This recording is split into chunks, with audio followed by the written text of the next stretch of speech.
The television courtroom had never witnessed such pure, unfiltered audacity. Eleanor Patterson, a 68-year-old woman with perfectly coiffed silver hair and an expensive pearl necklace that probably cost more than most people's monthly rent, stood before America's most feared TV judge, with the kind of entitled posture that could only come from decades of getting her way through age-based manipulation.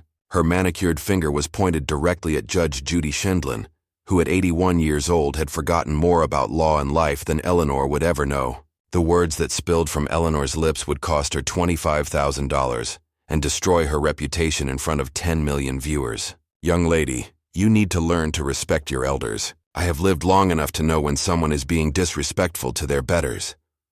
The silence that followed was absolutely deafening. Every person in that courtroom knew something catastrophic was about to happen.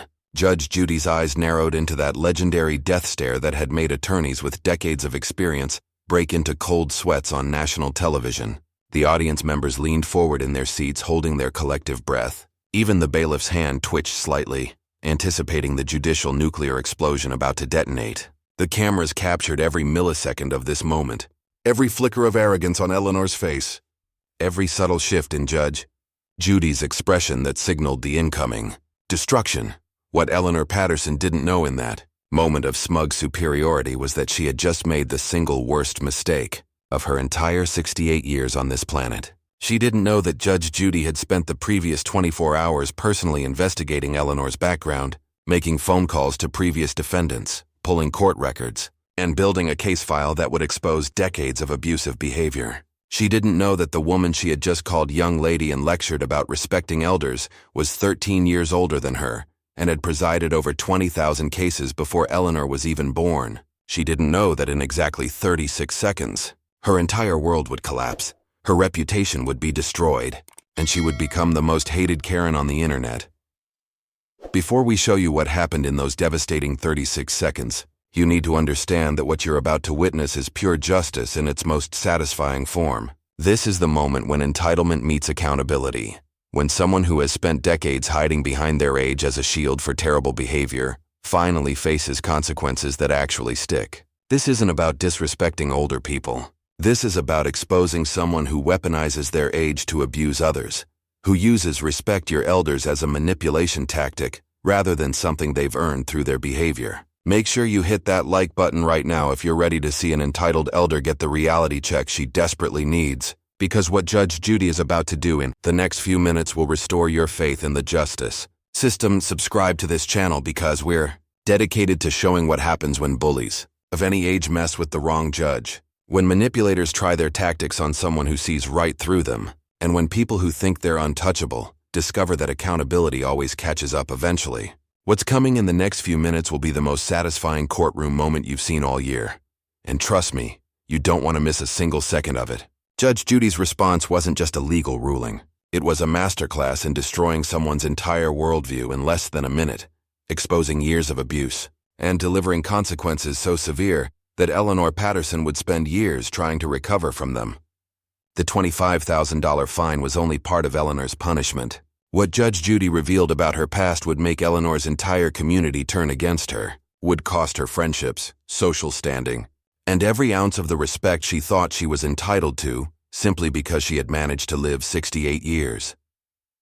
To understand the magnitude of what was about to unfold in that courtroom, you need to know exactly who these two people were and what had brought them to this explosive moment. The case seemed simple on the surface, just another small claims dispute over a cake order gone wrong. But what the audience didn't know yet was that this case represented something much larger, something that millions of people would relate to when the clips went viral.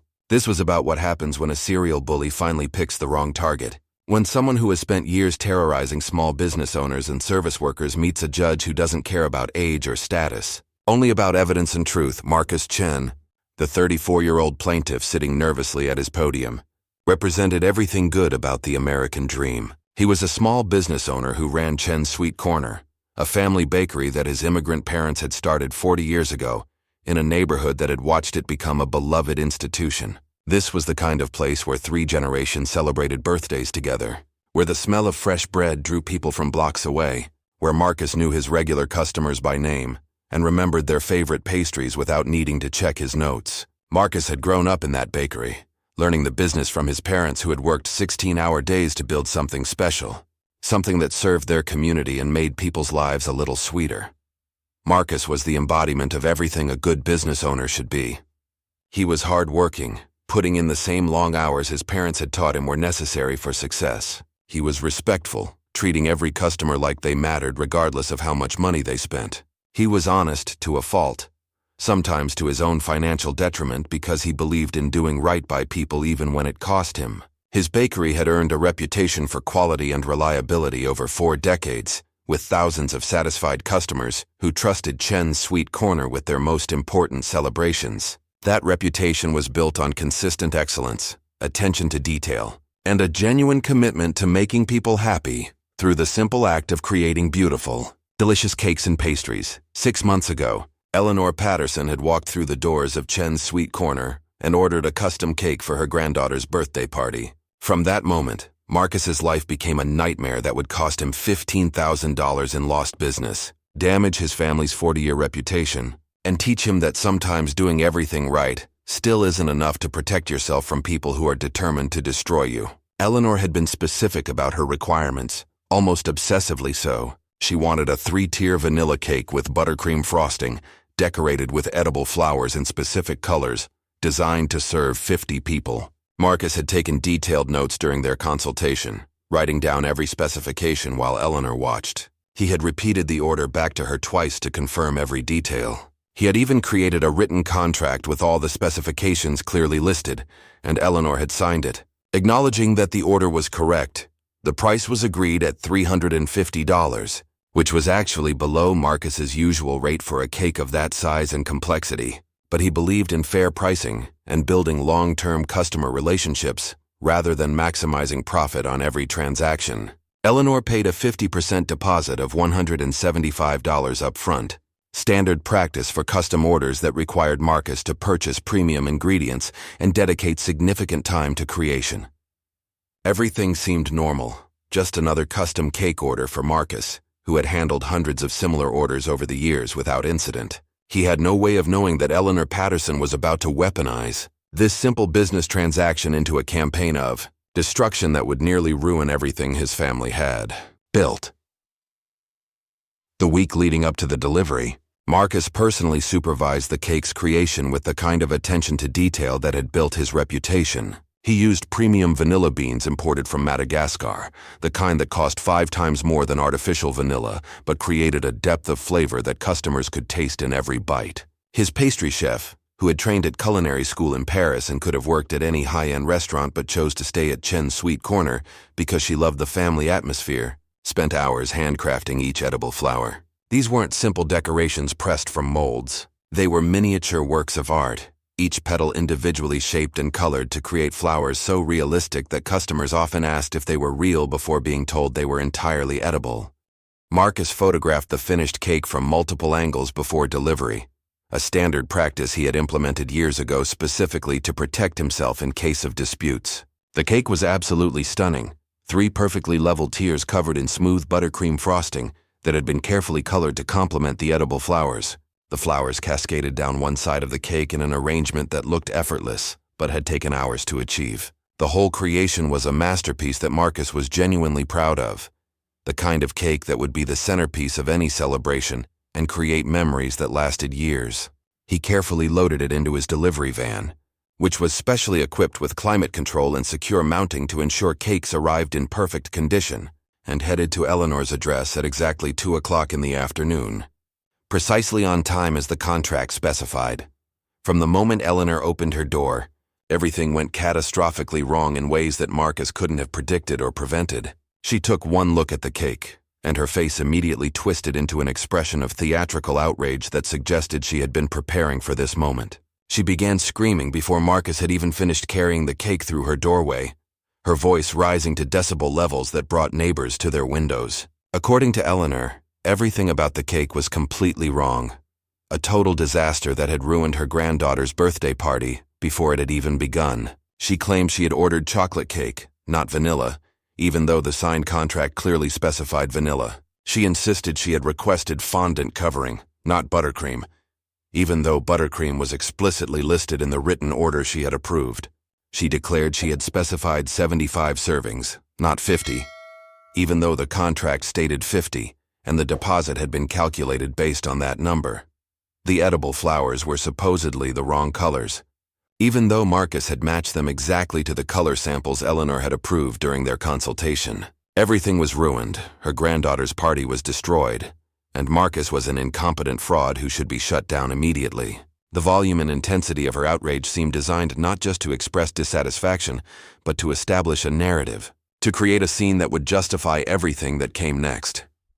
Marcus attempted to handle the situation with the professionalism that had served him well for years. He pulled out his tablet and showed Eleanor the signed contract with her specifications clearly listed in her own handwriting for the details she had added. He showed her the photographs he had taken just an hour earlier, proving the cake matched the order exactly. He explained calmly that he had followed her exact instructions, that every detail had been confirmed multiple times, and that the cake was precisely what she had ordered and approved. His voice remained steady and respectful even as Eleanor's escalated, because he genuinely believed that once she saw the documentation, she would realize there had been a misunderstanding, and they could resolve this like reasonable adults. But Eleanor wasn't interested in documentation, evidence, or reasonable resolution. She was interested in something else entirely, something Marcus didn't understand yet. When he offered to refund her deposit if she was truly unsatisfied, even though the cake was exactly as ordered, and he would be unable to sell a custom creation designed for her specific event, Eleanor's response revealed that money wasn't her goal. She refused the refund with theatrical indignation, claiming that no amount of money could fix the trauma her granddaughter would experience from this ruined birthday party. She demanded that Marcus admit he had gotten the order wrong, that he apologize for his incompetence, and that he create an entirely new cake at no charge within 2 hours. Specifications that were physically impossible to meet, even if Marcus had agreed to them. Marcus tried negotiation, offering compromises that would have cost him hundreds of dollars in lost time and ingredients. He offered to refund her deposit, plus create a new cake for free if she could show him any documentation supporting her version of the order. He offered to comp her next 3 cake orders if she would just accept that the contract they had both signed was accurate. He even offered to pay for a cake from any other bakery in town, if she preferred to work with someone else. Every offer was rejected with increasing hostility, and Marcus began to realize that Eleanor Patterson didn't want resolution. She wanted submission, complete and total acknowledgement, that she was right and he was wrong regardless of what the evidence showed. What Marcus didn't know yet was that this scene at Eleanor's doorstep was just the opening salvo in a 6-month campaign of harassment that would nearly destroy everything his family had built over 4 decades. Eleanor Patterson had found her next target, and she was about to demonstrate exactly what happened to people who refused to bow to her demands. The cake incident itself lasted less than 30 minutes, ending with Eleanor slamming her door in Marcus's face while threatening legal action and promising that he would regret not taking her seriously. Marcus drove back to his bakery confused and frustrated, but not yet frightened, still believing that this was an isolated incident with an unreasonable customer. Something that happened occasionally in any service business and would blow over once Eleanor calmed down. He had no idea that Eleanor had spent those 30 minutes photographing the cake from unflattering angles, staging shots that made it look worse than it was, and already beginning to craft the narrative she would use to destroy him. By the time Marcus arrived back at Chen's Sweet Corner, Eleanor had already posted her first review online. It appeared on Google, Yelp, Facebook, and every other platform she could find, each one a masterpiece of defamatory fiction. She claimed the cake was disgusting and inedible, that multiple guests at the party had complained about the taste, that the decorations had been sloppy and unprofessional, that Marcus had been rude and dismissive when she tried to address the problems. She awarded 1 star on every platform and ended each review with variations of the same warning. Do not trust this bakery with your important events unless you want them ruined by incompetence. But Eleanor didn't stop with online reviews. She understood that in the modern age, reputation destruction required a multi-platform approach, a sustained campaign that would reach every possible audience. She joined neighborhood social media groups specifically to post about her terrible experience with Chen's Sweet Corner, sharing her staged photographs and embellishing the story with each retelling. She stood outside Marcus's bakery during busy Saturday mornings, handing out printed flyers warning potential customers about the incompetent fraud operating inside. She contacted his suppliers with false claims that Chen's Sweet Corner was going out of business, hoping they would cut off his credit or demand immediate payment. She filed complaints with the health department, inventing violations that inspectors would have to investigate, even though they would find nothing wrong. Every complaint was dismissed. Every inspection came back clean. Every health department visit found a bakery that exceeded standards for cleanliness and food safety. But Eleanor understood that the investigations themselves were damaging, that having health inspectors show up created doubt in customers' minds regardless of the outcome. She filed reports with the Better Business Bureau containing demonstrable lies that Marcus had to spend hours refuting with documentation. She contacted the local Chamber of Commerce claiming Chen's Sweet Corner was engaged in fraudulent business practices. She even called the local news stations trying to interest them in a story about a bakery that was ruining people's special events, though fortunately, none of them took her seriously enough to run with her manufactured outrage. The financial damage accumulated with devastating speed. Regular customers saw the one-star reviews and chose other bakeries rather than risk their events. New customers searching online for cake options saw Eleanor's warnings plastered across every platform and scrolled past Chen's Sweet Corner to safer choices. Weekend traffic that normally kept Marcus and his staff busy from opening to closing slowed to a trickle. Custom orders that were the bakery's most profitable items dried up almost completely because people planning weddings, anniversaries, and milestone birthdays couldn't risk trusting a bakery with so many recent complaints. Over 6 months, Marcus estimated he lost at least $15,000 in business that would have been routine if not for Eleanor's campaign. And that didn't account for the incalculable damage to his family's 40-year reputation. Marcus tried everything he could think of to stop the harassment. He sent Eleanor a cease and desist letter drafted by an attorney, which she ignored completely and seemed to take as encouragement to escalate her campaign. He reported her false reviews to the platforms, but most of them claimed her posts didn't violate their terms of service since they were presented as her personal experience rather than objective facts. He offered multiple times to refund her money plus additional compensation just to make the nightmare end. But Eleanor rejected every offer with the same response. She didn't want his money. She wanted him to admit he was wrong and apologize for ruining her granddaughter's birthday. He tried mediation through the Better Business Bureau, but Eleanor refused to participate, claiming there was nothing to mediate since Marcus was clearly at fault. He attempted to gather testimonials from his hundreds of satisfied customers to counteract Eleanor's negative reviews, but the algorithm on most platforms weighted recent reviews more heavily than older ones, and Eleanor's sustained campaign of one-star ratings was dragging his overall score down regardless of his history of excellence. Marcus found himself lying awake at night, stress eating away at his health and his marriage, watching his parents' 40-year legacy being destroyed by one person's determination to punish him for the crime of fulfilling a contract exactly as written. The psychological toll was perhaps even worse than the financial damage. Marcus had built his entire adult life around the belief that if you worked hard, treated people fairly, and maintained high standards, success would follow. He had believed that the truth mattered, that evidence and documentation would protect innocent people from false accusations, that the system had mechanisms to stop bullies and liars. Eleanor Patterson was teaching him that none of those beliefs were necessarily true, that someone determined enough could cause massive damage regardless of truth or evidence, and that the systems designed to protect businesses from exactly this kind of harassment often failed when confronted with a sufficiently persistent bad actor. His wife watched him deteriorate, saw the stress etching new lines into his face, heard him wake up in the middle of the night worrying about whether they would be able to keep the bakery open. His parents, who had worked 16-hour days to build Chen's Sweet Corner into a neighborhood institution, were heartbroken, watching their legacy under attack. His staff, who had been loyal employees for years, worried about whether their jobs would survive Eleanor's campaign. And through it all, Eleanor Patterson continued her harassment with the dedication of someone who had found her purpose, someone who genuinely believed she was performing a public service by warning the community about Marcus's supposed incompetence.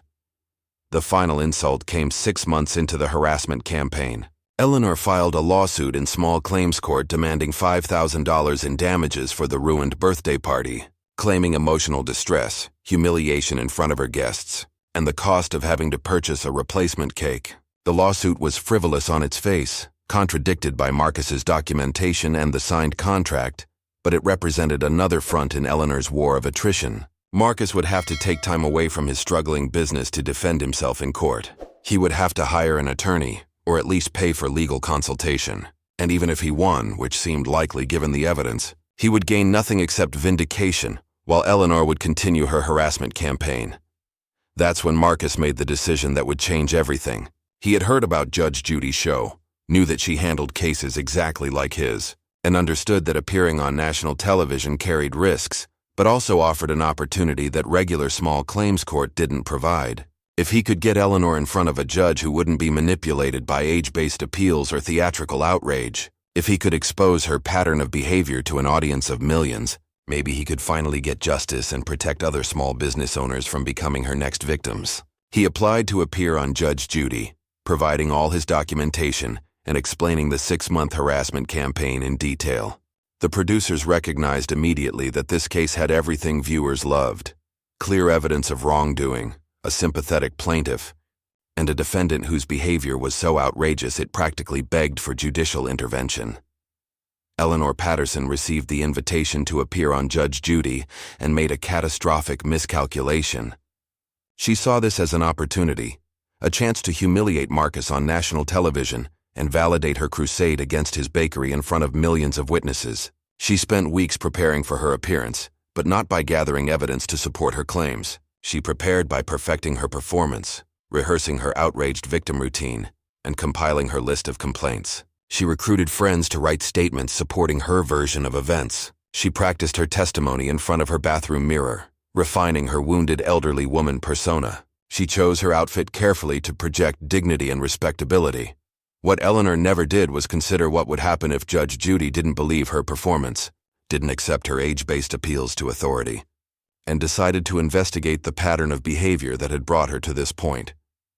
She had no idea that Judge Judy had been a family court judge in New York for 25 years before her television career, handling thousands of cases involving property disputes, fraud, and criminal behavior. She had no idea that Judge Judy's research team had spent hours pulling Eleanor's court records, contacting her previous targets, and building a comprehensive file on her pattern of abusive behavior. She had no idea that the woman she was about to perform for had developed an almost supernatural ability to spot manipulators, liars, and bullies within the first 30 seconds of meeting them. Eleanor Patterson walked into that courtroom believing she was untouchable, that her age would be her shield, and that her theatrical outrage would carry the day just as it had in every other confrontation throughout her adult life.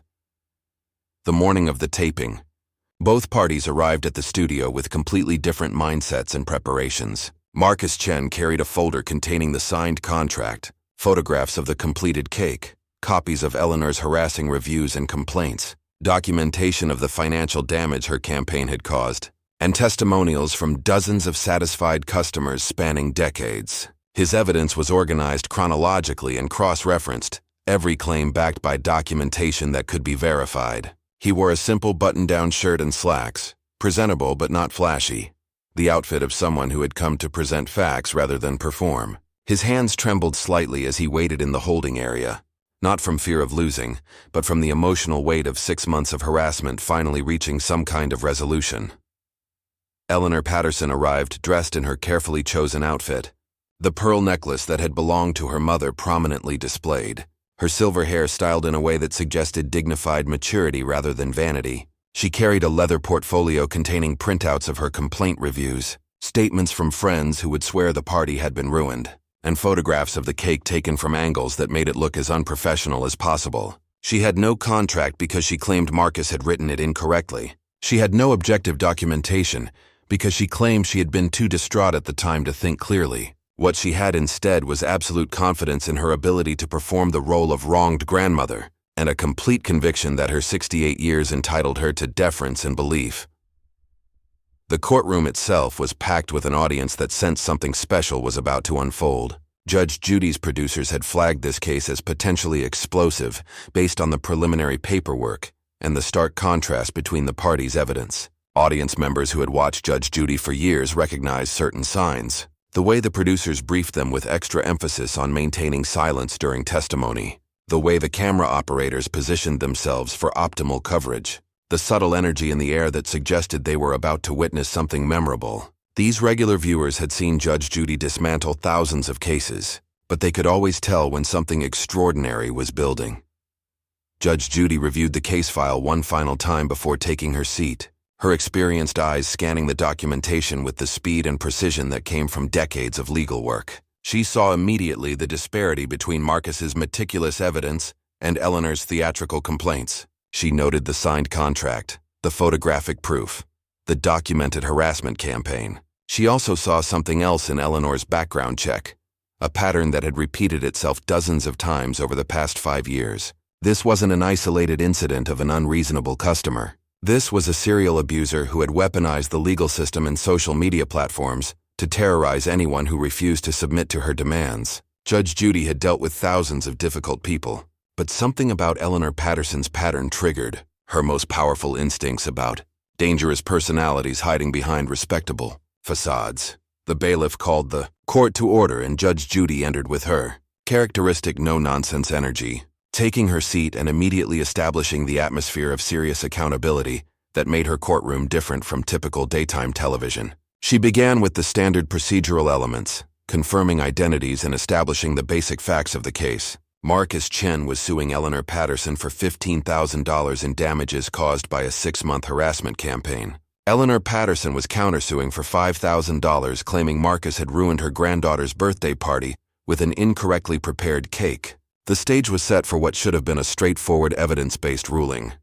Judge Judy began with Marcus, her tone professional and direct as always. She asked him to explain what happened in his own words, without editorializing or adding unnecessary commentary. Marcus delivered his account with the calm precision of someone telling a truth he had lived through and documented thoroughly. He described taking Eleanor's order, writing down every specification while she watched, repeating the order back to her twice for confirmation, creating a written contract that she had signed acknowledging the details were correct. He explained the care that had gone into creating the cake, the premium ingredients, the hours of specialized work, the photograph documentation before delivery.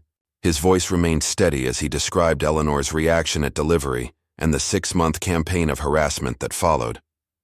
Throughout Marcus's testimony, Eleanor's reactions were telling to anyone watching carefully. She rolled her eyes dramatically when Marcus mentioned the signed contract, as if the very idea of holding her to written documentation was absurd. She shook her head in exaggerated disbelief when he described photographing the cake, suggesting through gesture alone that this was evidence of suspicious behavior rather than professional precaution. She muttered comments just loud enough for the courtroom microphones to pick up, little phrases like "that's not what happened" and "he's completely lying" that were designed to undermine his credibility, without directly interrupting.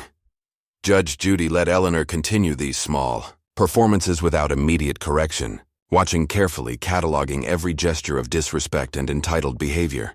Her decades of experience had taught her that sometimes the best strategy was letting defendants reveal their true character through their own choices, giving them enough rope to hang themselves before stepping in with judicial authority. Eleanor was providing a masterclass in entitled behavior, and Judge Judy was taking mental notes that would inform her ultimate ruling.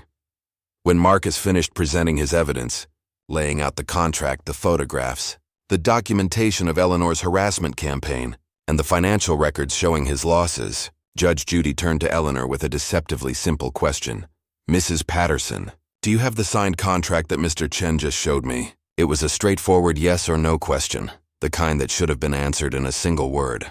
But Eleanor's response revealed everything wrong with her approach to this case and to life in general. Instead of answering directly, she launched into a theatrical speech about how she shouldn't need a contract, because any decent business owner would remember what a customer ordered, especially when that customer was a grandmother trying to make her granddaughter's birthday special. Judge Judy interrupted, her immediately with that edge in her voice that regular viewers recognized as a warning sign. "I didn't ask about your granddaughter's birthday, Mrs. Patterson. I asked if you have a signed contract that contradicts what Mr. Chen just showed me." The question was repeated with emphasis that made clear Judge Judy's patience for theatrical performances was limited. Eleanor's face flushed slightly, the first crack in her confident facade. "Well, no, I don't have his contract, but that doesn't mean anything. He obviously wrote down the wrong order, and any responsible business owner would have called to confirm such a large order." Judge Judy's eyebrow raised slightly, a gesture that veteran court watchers knew meant she had spotted a logical flaw she was about to exploit. "So you're saying Mr. Chen wrote down vanilla when you said chocolate, buttercream when you said fondant, and 50 servings when you said 75. And then you signed this contract without reading it to verify he had written it correctly? The question hung in the air, exposing the absurdity of Eleanor's position. Eleanor's response dripped with the condescension that had characterized her behavior throughout the 6-month harassment campaign. I'm 68 years old, Judge. I don't have time to read every little piece of paper people put in front of me. I trusted him to get it right, and he failed that trust.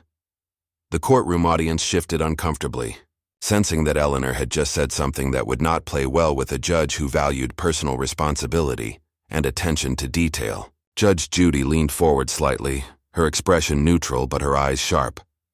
Mrs. Patterson, you're telling me you signed a contract for a $350 custom cake without reading it, and now you're suing the baker for following the contract you signed? Is that your position? Eleanor seemed oblivious to the trap she was walking into, her confidence unshaken by the logical inconsistency Judge Judy was exposing. Yes, because the contract was obviously wrong and he should have known better. Judge Judy sat back in her chair, that slight smile playing at her lips that regular viewers recognized as the moment before devastation. Mrs. Patterson, in the 6 months since this incident, how many other businesses have you had disputes with? The question seemed to come from nowhere, catching Eleanor slightly off guard but not concerned enough to be cautious in her answer. She actually smiled, thinking this was her opportunity to establish her credibility as a discerning customer who maintained high standards. Several businesses, actually, because unlike today's generation, I have standards, and I'm not afraid to hold people accountable when they don't meet them. Judge Judy's follow-up questions came with surgical precision, each one designed to expose more of Eleanor's pattern. Can you tell me about these other disputes, Mrs. Patterson? Eleanor eagerly complied, launching into stories about incompetent service providers, disrespectful employees, and businesses that didn't appreciate her patronage or understand that the customer is always right. She described a dry cleaner who had ruined her expensive dress and refused to take responsibility, a restaurant that had served her supposedly undercooked chicken and became defensive when she complained, a landscaping company that had damaged her property and tried to blame her for unrealistic expectations. With each story, Eleanor revealed more of her pattern of impossible standards, shifting accounts of what had been agreed upon, and nuclear responses when anyone pushed back against her demands. Judge Judy pressed deeper with questions that seemed sympathetic, but were actually building a prosecutorial case. These complaints against Mr. Chen's bakery, you say the cake was inedible but you don't have any photographs of the cake at the actual party? Eleanor explained she was too upset to think about documentation. You say multiple guests complained but you didn't get written statements from any of them? Eleanor said she didn't want to bother her friends with paperwork. You say Mr. Chen refused to fix the problem, but he has emails showing he offered you a full refund plus $500 in compensation? Eleanor's answer revealed her true motivation with crystal clarity. I don't want his money, Judge. I want him to admit he was wrong and apologize for ruining my granddaughter's birthday. Judge Judy's tone sharpened with laser precision. So this 6-month campaign of harassment isn't about making yourself whole financially. It's about forcing Mr. Chen to submit to your version of reality, despite all evidence showing he fulfilled your order exactly as written, and you signed off on it. Eleanor straightened her spine, adjusted her pearl necklace with theatrical dignity, and delivered her response with absolute conviction. Judge, with all due respect, I have been on this earth for 68 years. I have raised 3 children. I have run charity organizations, and I have contributed to my community in ways this young man never will. I know what I ordered. I know what I received. And the fact that he refuses to take responsibility shows exactly what's wrong with his generation and their complete lack of respect for people who have actually lived life and earned the right to be heard. Judge, Judy leaned forward, her voice still controlled but carrying an unmistakable edge that made the entire courtroom hold its breath. Mrs. Patterson, I've been on this earth for 81 years. I've presided over 20,000 cases in my career. I've heard every excuse, every manipulation tactic, and every attempt to use age as a substitute for evidence. Your 68 years don't make your memory more reliable than a signed contract with your own signature on it. They don't make your complaints more valid than photographic evidence. And they certainly don't entitle you to launch a 6-month harassment campaign against a small business owner because he refused to confess to mistakes he didn't make. That's when Eleanor Patterson made the fatal mistake that would cost her $25,000 and destroy her reputation forever. her face flushed deep red with indignation at being contradicted by someone who was supposed to defer to her age and status. She looked directly at Judge Judy with eyes blazing, and in a voice dripping with condescension said slowly and deliberately, "Young lady, you need to learn to respect your elders. I have lived long enough to know when someone is being disrespectful to their betters, and right now you are showing a complete lack of respect for your elders. Perhaps if you had been raised properly, you would understand that wisdom comes with age and younger people should listen when their elders speak." The silence that followed was absolutely devastating. Even the camera operators seemed to freeze in shock. Eleanor Patterson, at 68 years old, had just called Judge Judy Scheindlin, at 81 years old young lady, and lectured her about respecting elders. The audience collectively held their breath, some covering their mouths in disbelief. The bailiff's eyes widened slightly. Marcus Chen looked up from his notes with an expression of stunned amazement. Eleanor stood at her podium looking pleased with herself, apparently believing she had just put this disrespectful judge in her place with the ultimate trump card of age-based authority. Judge Judy sat perfectly still for exactly 3 seconds. Her eyes locked on Eleanor with an intensity that could have melted steel. Then she reached for the thick folder that had been sitting beside her throughout the entire proceeding, opening it with deliberate slowness that signaled something catastrophic was about to happen. Her voice when she spoke was controlled, but carrying a quiet fury that was somehow more terrifying than shouting. "Mrs. Patterson, since you want to discuss age and respect and wisdom that comes from living, let me share some information about your distinguished 68 years on this planet that I think is very relevant to this case." Eleanor's confident expression began to crack as Judge Judy pulled out the first document from her research file. "In the past 5 years, you have filed 23 separate legal complaints or claims against businesses and individuals. 23 cases, Mrs. Patterson. Of those 23 cases, you have lost 19. You have won exactly 4, all of which were settled out of court because the defendants didn't want to deal with the time and expense of fighting your harassment campaigns. That's not the record of someone with wisdom and discernment. That's the record of a serial litigant who weaponizes the legal system to abuse people." The color was draining from Eleanor's face as Judge Judy continued her systematic destruction. "You mentioned running charity organizations and contributing to your community. Yes, you served on the board of the Riverside Community Foundation for 2 years before being asked to resign. I have the board minutes right here and I'll quote directly. Mrs. Patterson's consistent disrespect toward staff members and her refusal to accept majority votes when they don't align with her preferences has created an untenable working environment that is damaging our organization's ability to fulfill its mission. That's not a contribution, Mrs. Patterson. That's a disruption." Judge Judy pulled out more documents, each one another nail in Eleanor's coffin of credibility. "You've been formally complained about by 3 different homeowners associations for harassment of neighbors. You've been permanently banned from 2 local restaurants, not because you were right about food quality issues, but because you verbally abused their staff. The Better Business Bureau has flagged your name in their system as a serial complainant who files complaints that are consistently found to be without merit. You've had cease and desist orders issued against you by 2 previous businesses you targeted with harassment campaigns, nearly identical to what you did to Mr. Chen." Eleanor tried desperately to interrupt, her voice shaking. "I was just trying to hold people accountable. This is taken out of context. You don't understand." Judge Judy's raised hand silenced her instantly. "I understand perfectly, Mrs. Patterson. You use your age as a weapon to abuse people who can't fight back effectively. You weaponize respect for elders as a shield for deplorable behavior. You've spent years terrorizing service workers, small business owners, and anyone else who refuses to submit to your demands regardless of what the facts show. And you just made the catastrophic mistake of trying that exact manipulation tactic on someone 13 years older than you who sees exactly what you are." Judge Judy's voice grew harder as she delivered her ruling. "I find in favor of the plaintiff, Marcus Chen, for the full amount of $15,000 in documented damages caused by your deliberate harassment campaign. Additionally, I am imposing the maximum allowable court sanctions of $10,000 for your frivolous countersuit and the pattern of abusive litigation behavior documented in your history. Your total financial penalty is $25,000, payable immediately to Mr. Chen." Eleanor's knees buckled and she grabbed the podium for support, her face gone completely white. But Judge Judy wasn't finished delivering consequences. "And Mrs. Patterson, let me give you some free education about respect since you clearly need it. Respect isn't something you're owed because you've managed to live 68 years. Respect is something you earn through your integrity, your behavior, and your treatment of other people.